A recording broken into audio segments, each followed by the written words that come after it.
Assalamualaikum warahmatullahi wabarakatuh. Perkenalkan, nama saya Cici Triaviana, NIM 211011005, perwakilan dari grup 6 dengan anggota Jagat Fadilansyah, Mario Kevin, Aldo Rohan, dan Ananda Atif. Di sini saya akan mempresentasikan mengenai transport layer. Outline dari topik utama dalam presentasi kali ini yaitu yang pertama, pengertian, komponen, dan fungsi transport layer.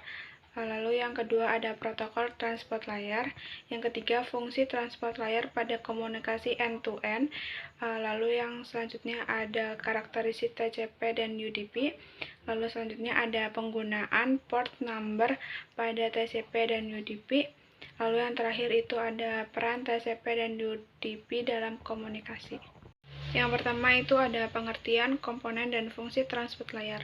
Transport layer adalah lapisan keempat dalam model Open System Interconnection atau OSI dan bertanggung jawab untuk komunikasi ujung ke ujung melalui jaringan.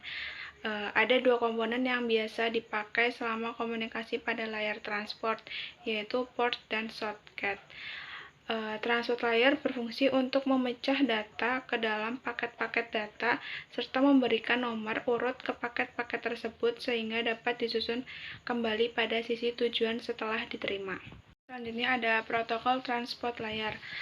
Pada layar ini terdapat dua protokol utama, yaitu Transmission Control Protocol atau TCP dan User Datagram Protocol atau UDP. TCP merupakan protokol yang handal dan memastikan pengirim data yang aman dan terjamin. TCP juga memiliki fitur kontrol aliran dan pengiriman ulang paket jika terjadi kehilangan paket. Namun, kelemahan dari TCP adalah performa yang lambat dan overhead yang besar. Sedangkan UDP merupakan protokol yang cepat dan efisien, namun tidak dapat menjamin pengiriman data yang aman dan terjamin. UDP tidak memiliki fitur kontrol aliran atau pengiriman ulang paket, sehingga sangat cocok digunakan pada aplikasi yang membutuhkan kecepatan seperti game online atau video streaming. Lalu selanjutnya fungsi transport layer pada komunikasi end-to-end. Transport layer merupakan lapisan jaringan yang bertanggung jawab untuk menyediakan komunikasi end-to-end antara aplikasi pengirim dan penerima data. Transport layer memastikan bahwa data yang dikirimkan dari aplikasi pengirim sampai ke aplikasi penerima dengan aman dan teratur. Selain itu, transport layer juga bertanggung jawab untuk memperbaiki kesalahan yang terjadi selama pengiriman data. Fungsi lain dari transport layer adalah mengatur aliran data, mengontrol koneksi, dan memastikan bahwa data yang diterima oleh aplikasi penerima sesuai dengan urutan yang benar. Dengan fungsi-fungsi tersebut, transport layer menjadi sangat penting dalam memastikan keamanan dan integritas data yang dikirimkan melalui jaringan. Lalu selanjutnya ada karakteristik TCP dan UDP. TCP dan UDP adalah protokol yang digunakan pada transport layer dalam jaringan komputer. TCP memiliki karakteristik yang menjamin pengiriman data yang handal dan teratur dengan menggunakan teknik error checking dan flow control. Sementara UDP memiliki karakteristik yang lebih simpel dan cepat, namun tidak menjamin pengiriman data yang handal atau terurut.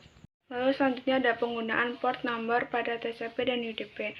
Nomor port adalah cara untuk mengidentifikasi aplikasi atau layanan yang berjalan di atas transport layer. Pada TCP dan UDP, nomor port terdiri dari 16 bit atau 2 bit. TCP dan UDP memiliki kisaran nomor port yang berbeda. Kisaran nomor port TCP adalah antara 0 hingga 65.535, sedangkan kisaran nomor port UDP adalah antara 0 hingga 65.535 juga. Namun beberapa nomor port telah ditetapkan sebagai standar oleh Internet Assigned Number Authority untuk aplikasi umum seperti HTTP 80, HTTPS 443, dan FTP 21.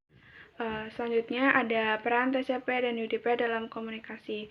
TCP dan UDP adalah protokol transport layer yang berperan penting dalam komunikasi end-to-end. Keduanya memiliki perbedaan karakteristik yang mempengaruhi penggunaannya dalam aplikasi tertentu. TCP digunakan untuk aplikasi yang membutuhkan koneksi yang handal, seperti transfer file atau email, sedangkan UDP digunakan untuk aplikasi yang lebih mengutamakan kecepatan dan efisiensi, seperti streaming video atau game online. Sekian presentasi dari saya. Apabila terdapat kekurangan, mohon dimaafkan. Terima kasih. Wassalamualaikum warahmatullahi wabarakatuh.